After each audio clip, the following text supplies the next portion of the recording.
I do still very much think that the United States and Europe are on the same team.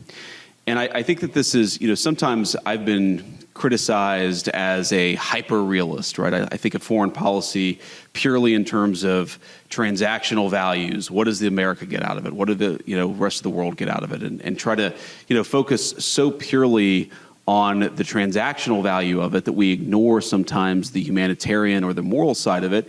And I think at least with Europe, that's actually not a full encapsulation of my views. I think it's completely ridiculous to think that you're ever going to be able to drive a firm wedge between the United States and Europe. Now, that doesn't mean we're not going to have disagreements.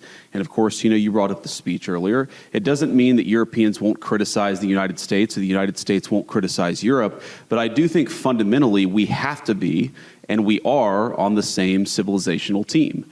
And I think obviously there's a big question about what that means in the 21st century. I think, obviously the president and I believe that it means a little bit more European burden sharing on the defense side. I think that it means that all of us, frankly, on both sides of the Atlantic have gotten a little bit too comfortable with the security posture of the last 20 years, and that, frankly, that security posture is not adequate to meet the challenges of the next 20 years. Obviously, I think it was the right thing to do for us to start the process of negotiation.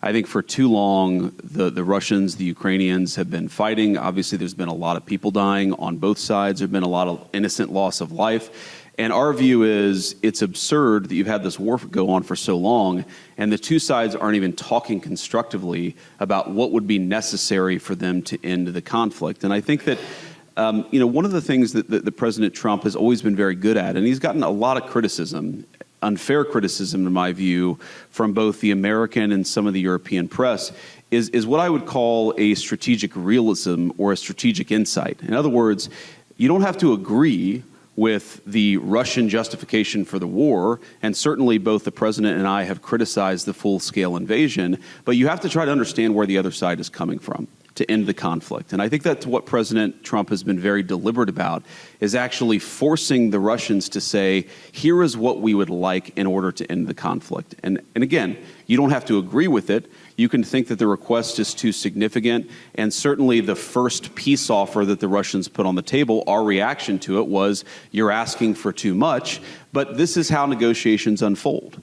And I wouldn't say, I'm not yet that pessimistic on this, I wouldn't say that the Russians are uninterested in bringing this thing to a resolution. What I would say is right now, the Russians are asking for a certain set of requirements, a certain set of concessions in order to end the conflict.